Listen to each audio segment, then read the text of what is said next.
is Australia behind bars. This is really jail, like real jail. This is a world where you're either blue... Every day's a game of cat and mouse. Calm down. Zip it. Or you're green. Jail is very confronting. You're a man with a number. You can't put a masquerade, you can't put a facade. You are who you are. I've located a jailmate syringe. Can you comment on that? From the first day behind bars... There's nothing I like about jail. ...to the last. All of these women get out at some point and you want them to come out better than what they came in. That's some Shawshank Redemption shit right there. Tonight, She's real uneasy. a jittery arrival to a max security wing, She obviously fears for her safety. Maybe someone slipped her a note or something like that. using a metal detector to find a mobile phone. The biggest eye-opener that I have learnt from this job is what they can put in there and what comes out. How female inmates hide contraband. Coffee mugs, fake nails and glue. And Inmates are you're portrayed as this evil sort of characters. It's not true. wisdom gained from doing time. You see a person for who they are. There's no fancy cars, there's no fancy homes. It's just you and the person in front of you. The average prison sentence in Australia is 1 year, 6 weeks and 2.5 days. Mohammed is serving a 9-year term and is desperate to get reclassified as a minimum security prisoner so he can move to a jail closer to his mother. My name's Mo, I'm 26 years old. This is the first time I've been incarcerated in prison. For the last 2 years I've been, you know, the minority in here. I've been the only, at stages I've been the only Muslim in the pod. I played my part in an armed robbery. I wasn't physically involved, however, I contrived in organising and planning, and I'm aware that my actions are reprehensible. He's behaved himself inside and has progressed from a maximum to medium security rating. I've been a sweeper for over a year. It's changed my jail time, that's for sure. And it's a job that everyone wants, or nearly everyone. From the start of the day and start of the week, we just start cleaning up and get the pod nice and clean. Well, a sweeper is a privileged job, so we've got to be very sure and very careful what to do, because when you're a sweeper, you want to keep your job, a bit more freedom. Well, you want to keep your mullet? Yeah, like a little bit. Yeah. Mohammed is also the prison barber. Yeah, some of my mates more than happy to give him a haircut, make him look half decent. He's famous at Wellington for his haircuts. 5-star service. No, there's no payment at all. You know, you give a good haircut to an inmate, you know, one way or another he's going to return the favour. He's going to give you something. You got a spare sheet or something? They'll get that on air. We'll try to do everything we can in this place to feel normal. That's what we thrive for in here. So you see a lot of boys asking for haircuts on a weekly basis, and it just makes you feel good. It makes you feel good. They go in the cell, they look in the mirror, and they look normal, and it makes the jail time easier. The busier he is, the quicker time goes. But nothing stops the guilt Mohammed feels about disappointing his family. I was born in Iran. My parents are from Iraq, though, so they went through immense troubles to find freedom. My father was a prisoner in Iraq on death row by Saddam Hussein. So he went through monumental efforts to get us to this country. My parents went through all this trouble to get us to here and have a good life, and I've landed in prison. His parents now want what Mohammed wants, a downgrade in his security rating so he can move to a prison closer to Sydney, where they will finally be able to visit him. Numerous amount of times I put in an application and it's been rejected, so this time I'm going to try to give him adequate reasoning, and hopefully, and I really do hope so, that they will move me back to Sydney. It's been really hard for my family and friends to come for a visit, you know, given the length of distance. So yeah, this application is crucial to me.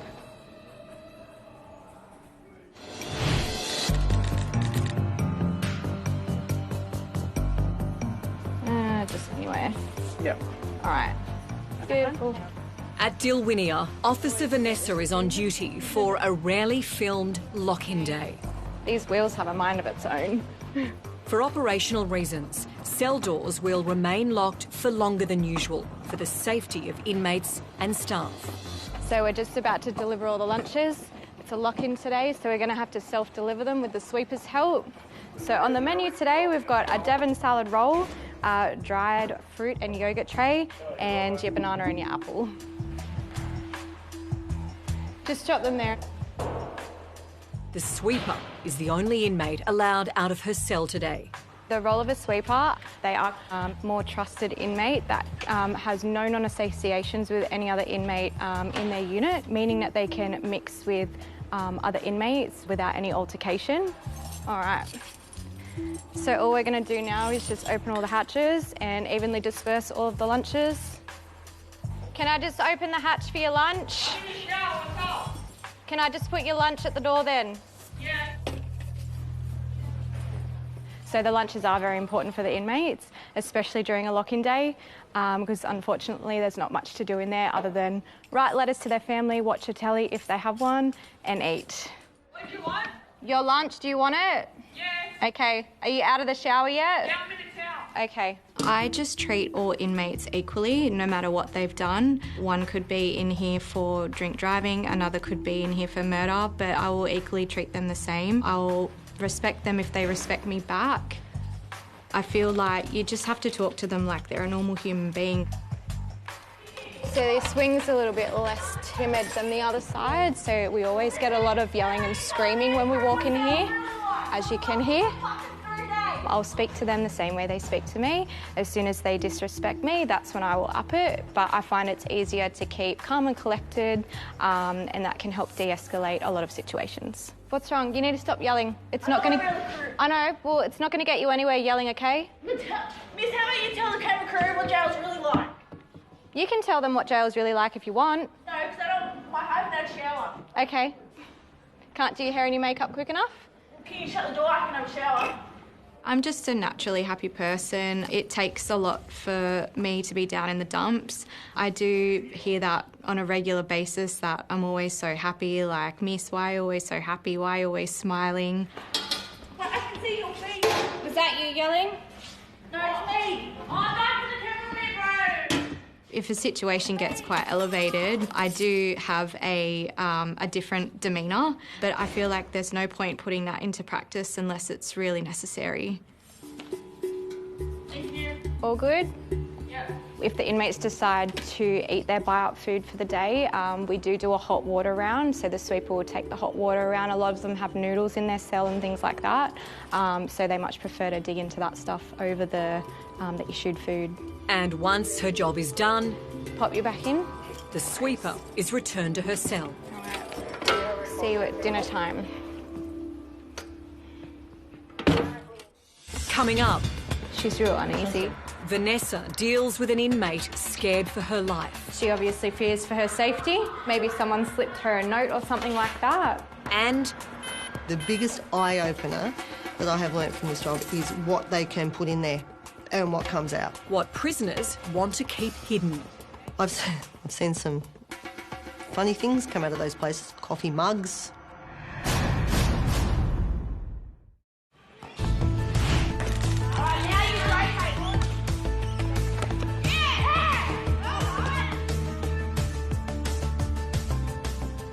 Your unit, Vanessa It's speaking. the day after a lock-in day at Dilwinia's Max Security Wing. Kelly, I don't know where she is. And the inmates have energy to burn.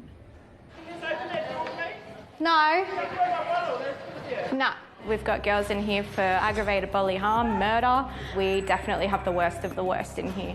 So if there's an officer out in the wing, as there is now, I will always be keeping an eye on her. And there's always 2 officers up here at any one time, if not more. So there's never an officer left on their own for safety reasons. It's just really important that we don't become complacent, because that's the time when we usually get the reality check and something happens. You always, need to be looking over your shoulder every single moment of the day. A new inmate has caught Officer Vanessa's eye. She's real uneasy. It's the first thing she said to me when she walked in. I said, "You all right?" She's like, "I'm really nervous." And I just said to the sweeper, like, "Look out for this one." Protection, eh? Yeah. That inmate was moved here this morning and she's feeling really uneasy and really nervous. And yeah, they're currently moving her back down to the cells in the clinic by the looks of it. The inmate is not saying why she's feeling uneasy, so Vanessa needs to check out her cell. So this is the inmate cell that just moved in here today, who's currently down in the health centre, obviously getting another assessment to see if she should be moved out of here because she obviously fears for her safety. So I might just put some gloves on, have a look around and see if I can find any reason as to why she fears for her safety. Maybe someone slipped her a note or something like that.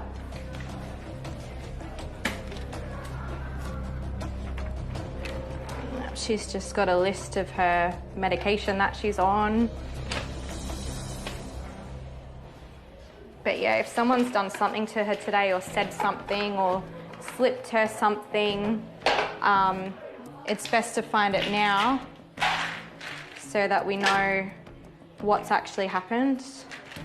But in all honesty, I feel like she's just really uneasy, just been in a cell on her own for a few nights, and now she's coming into a fully occupied wing. It is probably very daunting. I honestly don't think there's anything abnormal in her cell. I just believe that, yeah, she is pretty nervous and just wants to get out of here. The inmate will be assessed by Justice Health, who will advise on the best course of action for her.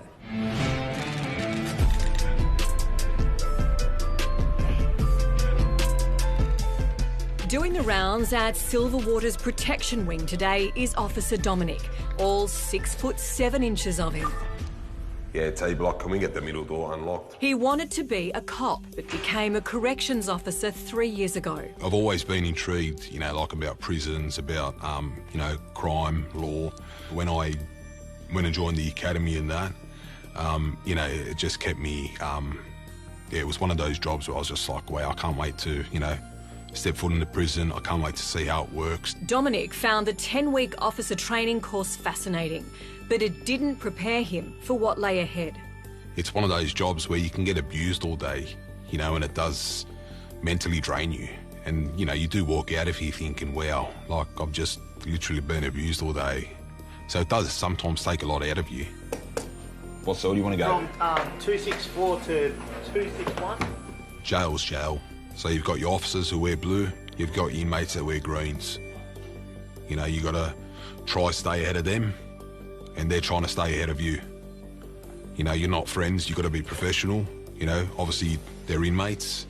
They're here for a reason. We're here to uphold the law. Staying one step ahead is the name of the game.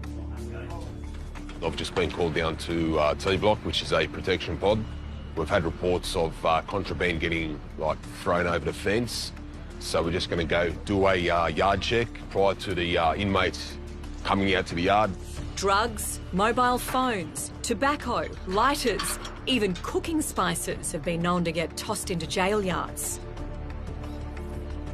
Today, obviously we didn't find anything in the yard, but you just got to keep on top of it every day and just make sure, you know, we do perform our security checks, because, you know, the day you don't is the day there will be something in the yard.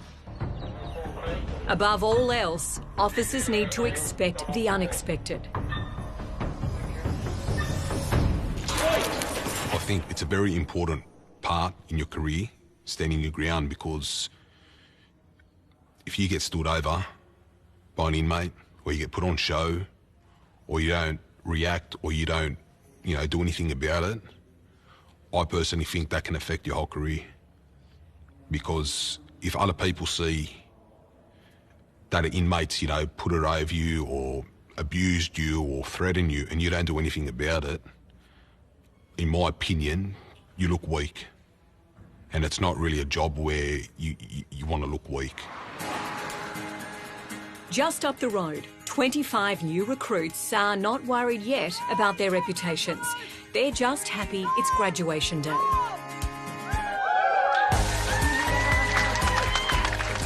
Training has included offender management, weapons and officer survival skills. Former Youth Justice Officer Ben is under no illusion what his new career will be about. I think empathy's a big one. Also, like, resilience, being able to sort of have somebody abuse you one day and then help them out with something the next. I think it's big quality that you need. If you sort of are going to hold a grudge, over something, then it's going to be a hard job for her. Some of Ben's classmates will drop out only a few weeks into the job. Wayne is not planning on being one of them. I've been working on the roads and I got a small farm, so I've always been a labourer all my life, and late in life the opportunity come up to apply for a job here. I think, yeah, don't be frightened to do it. Both Ben and Wayne will be on probation for 24 months at the Wellington Correctional Centre. I'm excited. It's something I am nervous about because I fully anticipate there's got to be a lot for me to take in, but at the same time I'm very excited about that. When I grow up, I want to be the same physics as you. Oh, you want to be the same thing as Dad? Coming up... All right, ladies, turn around and face me. On the hunt for a hidden mobile phone. Men will secrete things between their butt cheeks, but women are able to secrete things internally. And Ben's first day on the job. You always have your foot on the door, because if you've got an aggressive mate on the other side of that door and they kick it, your foot stops the brunt of it coming towards you. So I'd rather have a sore ankle than a busted face.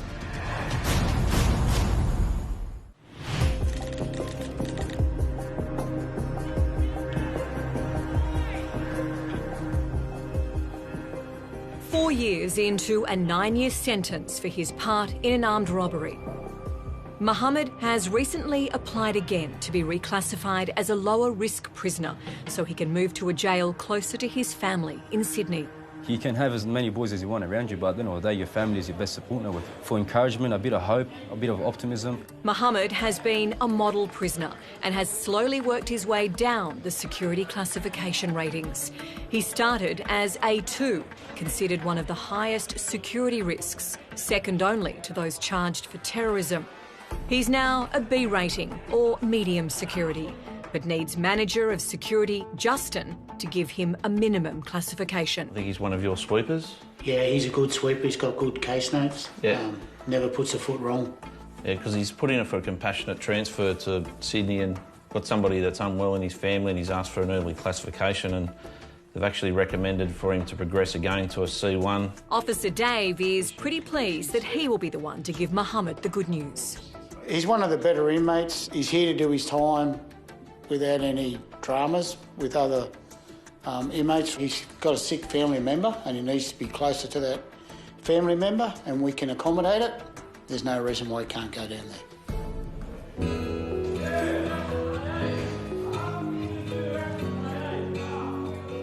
Teacher for the newspaper? Hang on a sec, I just got to talk to Mohammed. So, mate, your class A's come back. Yep. Looks like you're going to Sydney. Okay. To be closer to your family, all right? So that's what you wanted? Excellent, Yep. thank you. All right, Thank you very so much. All the best, eh? Thank you very much. See ya. Do you have any idea when I'm going to leave? Probably Monday's train. All right? Excellent. Thank you very much. Righto. Thank you. Go, baby. Yeah, very thrilled, absolutely thrilled. So first thing in the morning, I call my mother, my family and loved ones, I'll let them know. Hopefully to make their day and their week.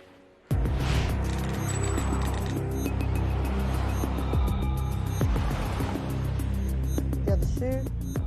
Keeping contraband out of her jail is a never-ending battle for Senior Officer Lynn. All right, no sharps anyway. After nearly 20 years on the job, she's seen it all. Men will secrete things between their butt cheeks, and that's as far as it goes. But women are able to secrete things internally. They call it the hairy handbag. It sounds a bit horrible when you know what it is, but that's what they call it.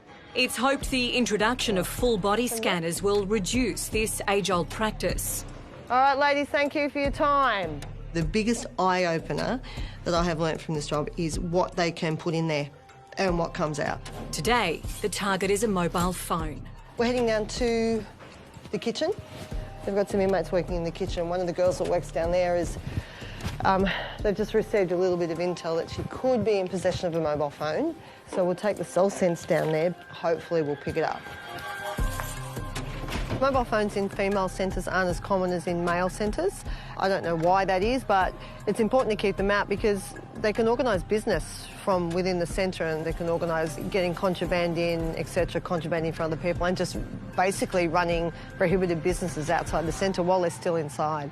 The cell sensor we're using is a very ultra-sensitive metal detector, so it detects the metal parts within a mobile phone, and then that will actually detect it if it's been secreted internally as well as what's sitting on a person. So it's just pretty much a stronger one than you see at the airport.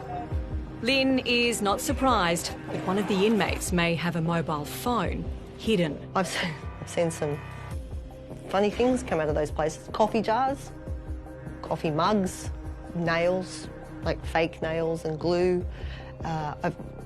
One girl I searched and she had fake nails and glue, and I'm like, why? And she said, I've got to do my nails for visits. I can't go to visits with my nails like this. And so she had a full set of fake nails and glue and nail polish. So some of it's not always harmful, you know, some of it's things that they just want. But yeah, interesting things. You know what, I get it. All right, girls, so I get you to head outside for me. Down this way, just follow the officer's directions, we'll take you outside. Legally, we can't do cavity searches. So surprise searches are essential. This way. If they know we're coming, they're obviously going to remove it and place it somewhere. So if we just surprise them all the time, we've just got a lot more chance of picking up contraband that they're carrying that they shouldn't have on them. All right, ladies, turn around and face me. We're actually going to do some cell sense searches, so some metal detector searches today. One at a time, we'll walk past the pole and then we'll get you to come back. So I'll get you to come over for me. We set the cell sensor up in an area. We then line the girls up and tell them that they have to walk slowly past the pole as close as they can without touching it. They walk about approximately a metre past and they've got to turn around and come back. The same side. If it goes off, then we take any visible metal off them, we get them to remove it. Right, you ready?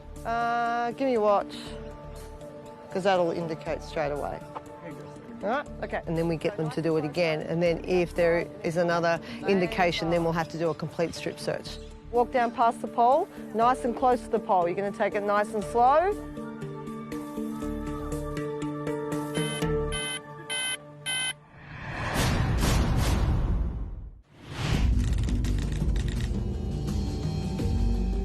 All right, ladies, turn around and face me. The immediate action team is searching for an illegal mobile phone. Walk down past the pole, nice and close to the pole. Inmates have been instructed to walk past a highly sensitive metal detector.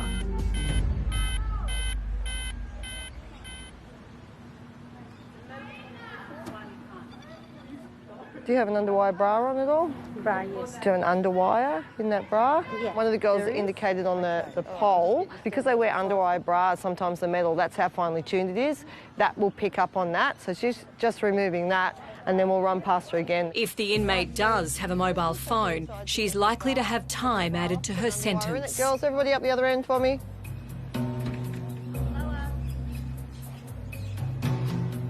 There you go. Come back on the same side. Easy. All right, good.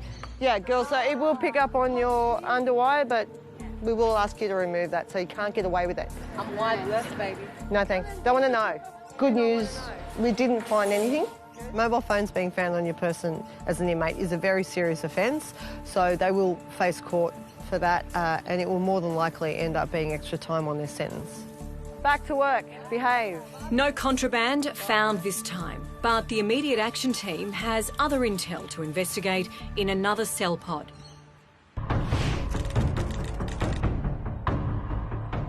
Driving in for his first day as a probationary officer at Wellington, it's not surprising Ben is feeling a tad apprehensive.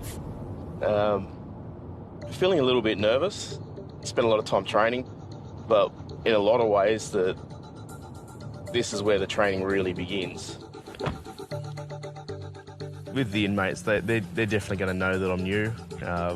They're used to seeing certain people around all the time, so walking in with no stripes, they'll try and pull one over on me, but keep my head on a swivel and Hi, Ben. Hi. His mentor is experienced officer India. All right, we'll make our way through into the key watch and we'll go from there. That one's charged if you want that one. 4552 945. So you're rostered in with security patrol today.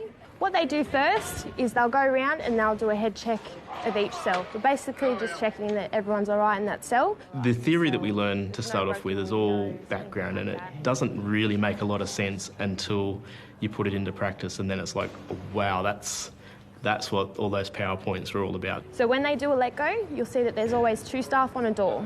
So one will operate the key and have their foot on the door, and the other person will then open the door once it's been unlocked. So you always have your foot on the door, because if you've got an aggressive inmate on the other side of that door and they kick it, your foot stops the brunt of it coming towards you. So I'd rather have a sore ankle than a busted face. In training, they showed us, how this process happens and the reasons we do things the way we do. But yeah, it's definitely different to see it in the flesh. When we first open that door, it can be a little bit intimidating. Our training does prepare us very well for what we do here, but now that it's actually doing it for real, it all makes a lot more sense. It's just about really knuckling down on learning the routines, learning the procedures, and just becoming more comfortable with how everything operates.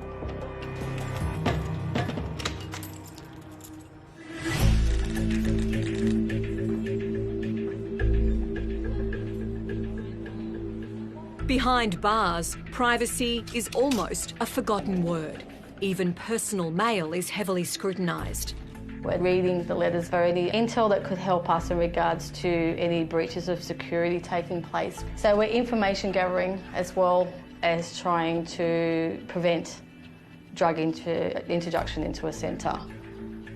So it's quite tedious, and it's done on a daily basis. And once a letter is read, it's not sent on in its original form. Every piece of mail that comes into a correctional centre that is sent in for an inmate will go through the photocopying processes. So we will photocopy their envelopes and their letters and their photos, and we will then distribute them to them, and then we dispose of anything that's actually come in from the community to try and eliminate any introduction of drugs. The main drug target at the moment are buprenorphine strips. We actually have some pictures here of what they actually look like. So that's one side of the envelope where bupe strips were located. One of these strips, which is approximately that size, is worth about $600 within the correctional centre. So it's used as a currency. So that would be a value of $7,200 just in one envelope. So far, today's batch of mail is clean, but Officer Renee is suspicious of this Polaroid photo. These are interesting. A good way of concealing is to actually separate pages and put drugs in them and then put them back together. As you can see, the light's not coming through. They're quite thick, so I'm just feeling to see if there's anything that feels abnormal in the texture or the thickness of it. We're getting nothing. We're getting just total blackness. I'm going to attempt to open this to see if there's anything concealed in these things. So there's 3 layers in here.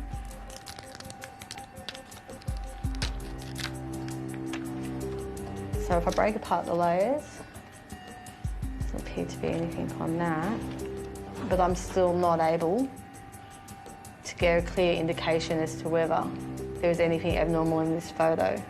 Photos are the only mail passed on to inmates in their original form, but not this one. So they will go back to the sender with an explanation as to why they've been sent back to them so they don't make that mistake again. Coming up, Leaving Wellington, it's going to be bittersweet. a poignant farewell. All right. Love you, brother. And I advise you to step forward and declare it to me now. I'll take that as a no. the immediate action team won't take no as an answer. Claire just found some gloves wrapped with some string.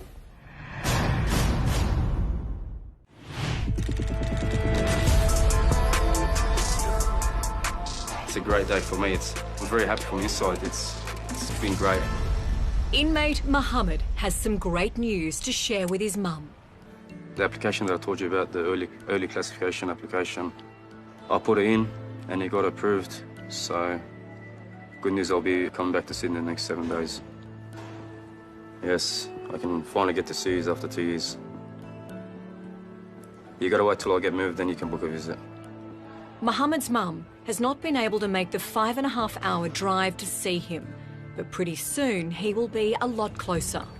Yes, I'll be packing my stuff the next couple of days and they'll put me on the truck and I'll be in Sydney. It's a bit surreal. It's been a long time coming. I've been trying to get out of here the moment I got to here, so it's good for myself and good for everyone that's been supporting me whilst I've been in here and whilst I've been in jail. He was going to take his time packing, but the move is sooner than Mohammed thought. I was just informed by the correctional staff that I'll be leaving to Sydney tomorrow. You know, it's a bit of a late notice, but that's based on security purposes. They're giving us 2 tubs. Been here for 2 years, you know, it's impossible to... My clothes is only 1 tub and my property is 2 tubs, so all the rest I've got to somehow manage to fit them in. Family photos, valuable and essential. I'm ecstatic. It's a long time coming. I've anticipated this day for a long time. It just feels surreal, but I've got to sort of rush everything. They've given me half an hour to pack all my property. It's marginal time, so yeah, I haven't really actually processed it. I haven't comprehended it as of yet, but I'm very excited. The 2 tubs with Mohammed's belongings must be under the 15-kilogram limit, although he's allowed a 3rd tub for legal material to do with his case. Yeah, tomorrow. Yeah, tomorrow. Yeah. Finally. So you got 15 kilos. What's that one going as?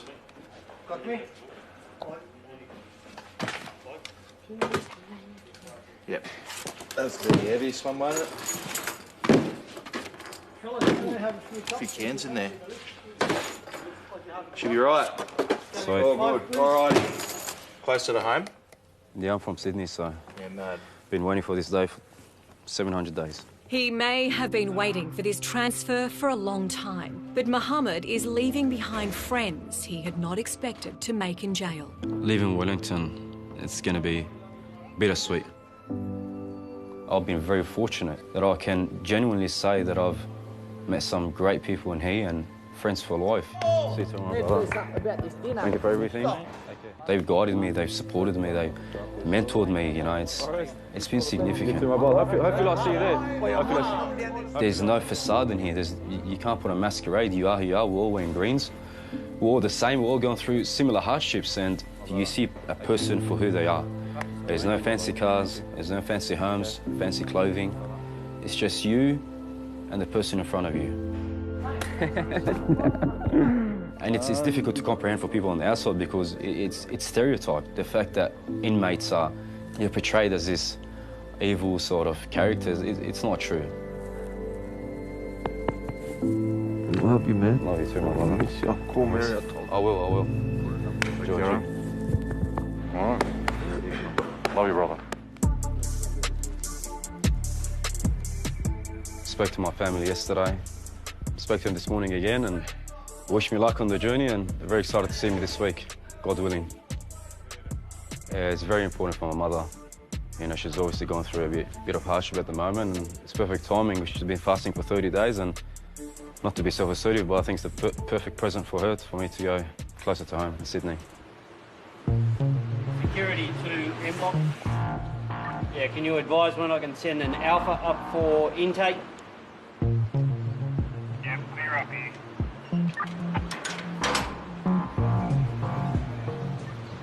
Thank you. Thank you. See you, Chief. See ya. I'm a bit nervous and anxious, to be honest. It's been 2 years that I haven't made any physical contact with anybody. No, my father doesn't cry either. My mother will be crying for sure.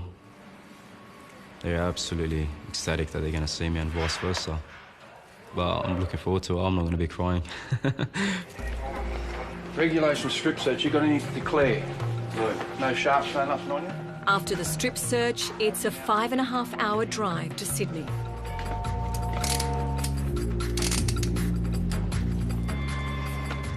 Okay, follow me. Every single thing that I've done at Landmark Prison was motivated by greed. I wanted to be something more than what I was. I wanted to have a life of extravagance. I wanted to be something where I shouldn't have. My parents went through all this trouble to get us to here and have a good life, and I've unfortunately landed in prison.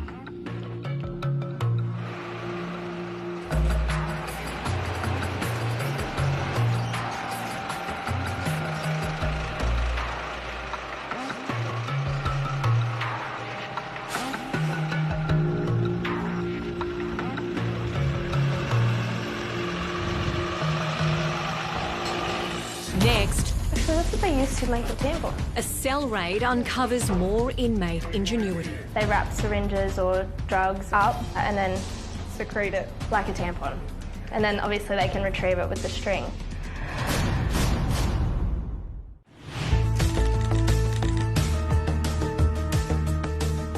Back at Dilwinia, and the immediate action team has another piece of intel about illegal drugs coming into the jail.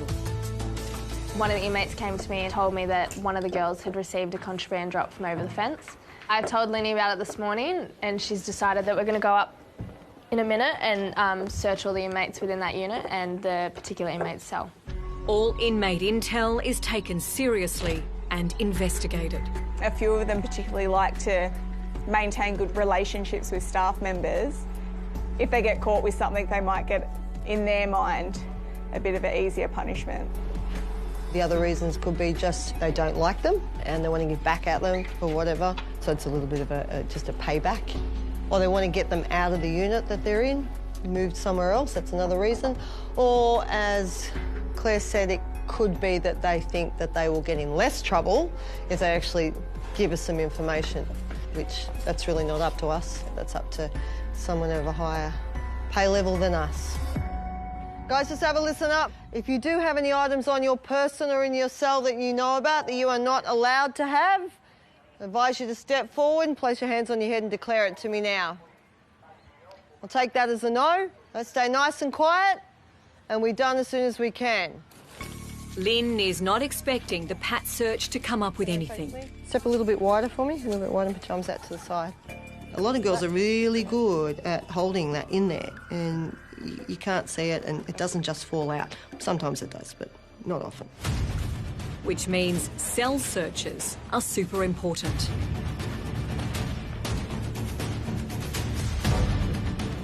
Actually, that's what they used to make a tampon. They do that and then they wrap it up around with this and then they stick it up there. No drugs yet, but uncovering items used to conceal contraband is the next best thing. Claire just found some gloves wrapped with some string, and some of the girls use like the tips of the gloves with the string and create like a makeshift tampon almost.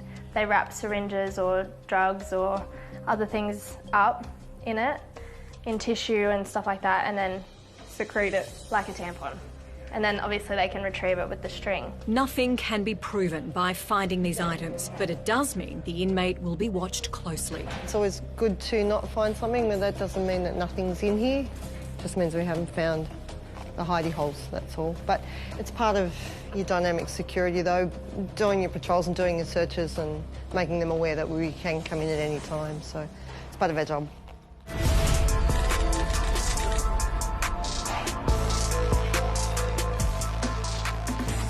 It's the 1-month anniversary for our new recruits. No 2 days are the same. There's something new to learn every day, and it's things like that that's made this transition from me coming from youth justice. It's made me sure that I've made the right move. Like the 25 in his cohort, Ben must pass all his on-the-job assessments during his 24-month probation period. Your actual training doesn't really start until you graduate. It really is just a framework. So once you're on the ground and you're dealing with the inmates that aren't running to a training program that have their own agenda, it's when you really start learning. Yeah, so at Wellington we had a riot at East time last year. This was a get-up that everyone was in. It's all about small little wins. For instance, getting somebody who's normally quite abrupt or rude to officers, that they might make the decision to treat an officer with a bit more respect. Like a please or a thank you. It's all in the little wins, and that's where we make a difference. I should have done this years ago.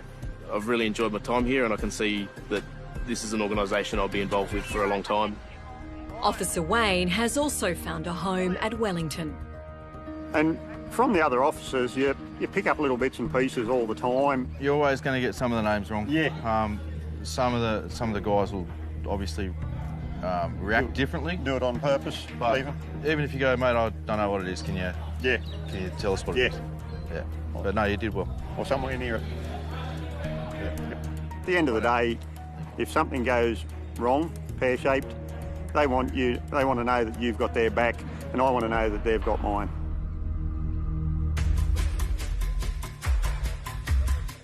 $77,000 children across the country have a parent in jail. For these dads at Wellington, being part of the Shine for Kids program has helped them stay connected to their little ones. We're running story time at the moment. It's to connect the dads with their children and build that bond so that, you know, we're trying to stop recidivism. Writing stories has helped inmate Daryl feel a part of his son's life. Then one day, the volcano erupted and lava spewed out down and across the valley. My son, he loves dinosaurs, and yeah, Miss always putting little activity for days on for us to do things with our kids, which is, well, I'd rather be sitting here doing this than sitting in the yard doing anything else. 1 in 5 inmates have parents who are also incarcerated, and boys are much more likely to follow their father's footsteps than girls. I've done a lot of jail, maybe 20 years in instalments. I'm 40. I've been coming in now since I was about 14. Becomes home. It's my safety net, in a sense. But when things get a bit hard outside, you just stuff up and come to jail. But now I've got a son, things are changing, yeah. My son's all my drive, my focus for when I get out, so yeah, I don't want him to go down this path, so it's time to, just take things one day at a time, you know? That's what we're about, is letting the children know that they can still contact and talk to their parent. And then with the offender parents, it gives them the opportunity to give something back to their family. That's why we signed up. That's it. Is that what you think, you know, sort of That's story all signed time up. is? Yeah, 100%. But when he sees how cool Dad He'll is... be loving it, yeah. Yeah, with dinosaurs. Yeah, he loves dinosaurs, so yeah. It's a no-brainer. Yeah. Yeah. Just because they may have offended in our society, people shouldn't be branded for life. You know, people do get a chance to be rehabilitated. Next time... This is the first time I've ever seen one of these. Inmates get inventive. Located a kettle. They put these 2 wires into the wall. The bag was inside of it, and it'll boil the water up. She may get to leave jail every day to go to work. I have 2 wardrobes, and I keep all my greens in one and all my normal clothes in the other one. But Norma is still a long way from freedom. It's still when to wake up, when the doors open, when the doors close. So I never forget that I'm in jail. And I've never had a job before in my life. I'm pretty much been in and out of jail since I was 18. Can Tristan get it right next time he leaves jail? Once they are out, if they don't have a good support network, it can often almost feel like you're setting them up to fail.